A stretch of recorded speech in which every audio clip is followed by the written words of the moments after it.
One of the things I underestimated the most when I was doing or started with hydroponics is how important pH is to maintain and grow a plant. Now, pH very much will help your plant either uptake the nutrients or it'll block the nutrients from going up to the plant. However, it's not just as simple as maintaining the right pH. There's other factors that are at play here, so let's talk about those. One of the first things that nobody told me about hydroponic pH that was important to maintaining a proper pH is the amount of nutrients you're putting into your solution. If you're putting way too strong of a nutrient solution into your hydroponics, it's going to cause your pH to drop continually, and you're constantly going to find yourself adding pH up to try to balance the stuff out. The opposite also holds true. So if you're constantly having to add pH down, chances are your nutrient solution is too weak and your plants are trying to find these nutrients, and that's what's causing the pH to drop. A good general rule of thumb that I found it works out pretty good for me is to take whatever the manufacturer recommends for nutrient solution, divide it by 2 or make it half, and kind of start there as a good baseline. That seems to make the plants that I've got behind me, they're pretty happy. The next thing you're also going to learn is some plants require a heck of a lot more nutrients than other plants.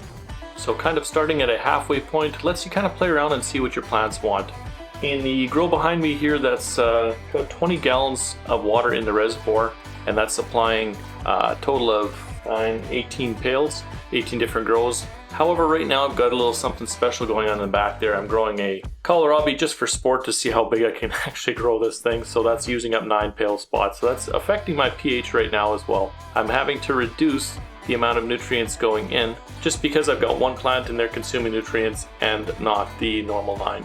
Another thing that's going to affect your nutrient uptake or your pH balance as well is how much daylight you're giving your plants and how hard and fast your plants are growing. So longer duty cycles or longer amount of light going to your plants, you're going to uptake more nutrients, so that's going to affect how much nutrients you're going to need in that solution as well.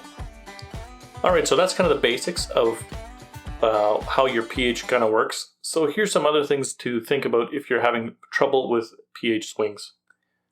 So if your pH is going up, it gets up in the morning and then down in the evening, or down in the morning and up in the evening, I can't remember exactly. That's typically caused by algae. So if you've got algae going on in your grow on the tops, right now my grow is pretty good, pretty free of any algae activity. But that's one of the things that can affect that. If you've got rotting organic mass going on inside your pails as well. So if you've just chop off your plant and leave the root left over and start a new something growing on there, rotting organic mass is going to cause your pH to drop as well. So that's another thing that can cause your pH to go down. Another reason pH can drop continuously is if you're having a dirty hydroponic system. If your pipes, your tubes, your reservoir isn't cleaned frequently, that's another thing that can very easily cause your hydroponic solution to constantly have a pH going down, where you're constantly having to pH up the solution. If you're using reverse osmosis water versus, let's say, tap water or well water. Now, rainwater or RO water is probably some of the best solution that you can use, or the best water that you can use for your hydroponic solution. And the reason being is it's free from other stuff, which means the nutrient solution that you're using is actually what the plants are getting. You don't have to worry about what else is inside of that solution. Now, tap water, on the other hand, you get whatever the municipality is sending you. So if your water in your water column at your local lake decides to kind of go for a loop, you're getting some of that byproduct or that ppm, and you're getting that unknown that's going to go into your solution, and that can definitely affect what's going on there. The plus side of kind of using a heavier water, so something that's got a higher base ppm, is it acts as a buffer. So a buffer, quite simply, just reduces the likelihood or chance or probability, whatever you want to call it. Your pH will just stay more stable because the water can kind of handle more of a buffer. So if you're using reverse osmosis water or rainwater, the water is already pretty naked. There's not much minerals or content in there. So the amount of buffering capacity of the water is going to be much less as well. Tap water also tends to be pretty hard. So the pH ends up being pretty high typically, and stuff like reverse osmosis water, RO water specifically, has a much lower pH. It's slightly acidic, so you can actually use that to your advantage if you need to pH up or pH down. Only slight increments. You can just add tap water to bring your pH up, and reverse osmosis can also be used to bring your pH down. And we're only talking in slight increments here, not big number swings. Don't forget too, if you're pH upping or pH downing your system, start small. I like to use a syringe, and that helps me really just fine tune up or down without going too far one way and then having to go back the other way.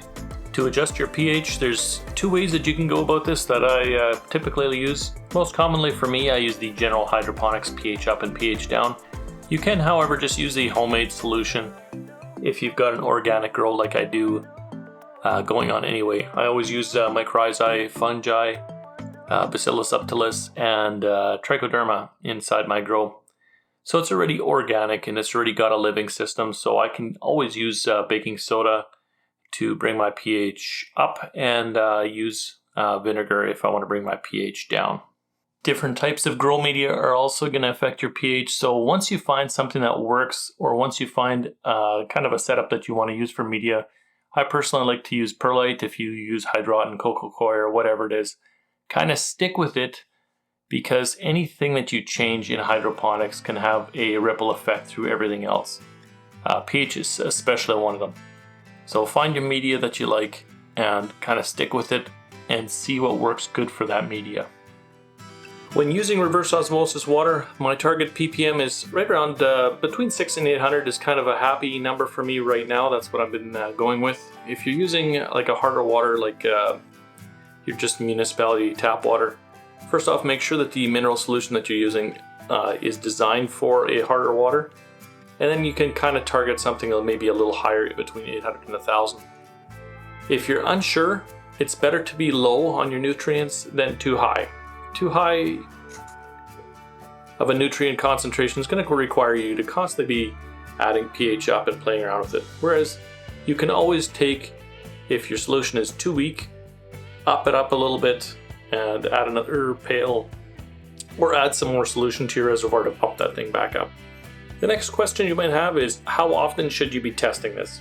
Well, if you're using a little general hydroponics kit like you see somewhere on the shelf here, or a testing solution that you have to kind of sample your water, once a day is probably going to be a little excessive. You might want to go once every 2 days, maybe until you figure stuff out. Once you've got kind of a nutrient solution and a balance that works for you with whatever your grow happens to be, once a week is probably going to be sufficient.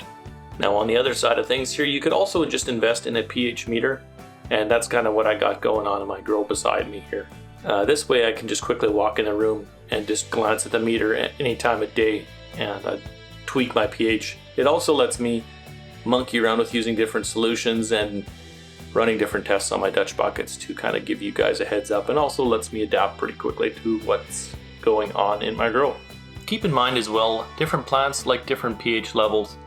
I found that for me a good working range is anywhere between 5.5 and 6.5, and I kind of target 6, so I'm trying not to adjust my pH up or down to get too many swings in my system, as long as it's within that range. But my happy number is like 5.8 to 6.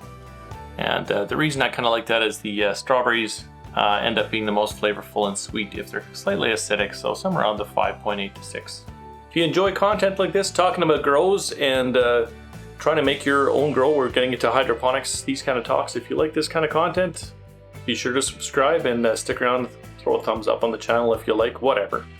Leave a comment, maybe comment about my shirt, talk about the weather, talk about a bird you've seen in your backyard, whatever. Leave a comment if you want. Till next time, we'll see you again.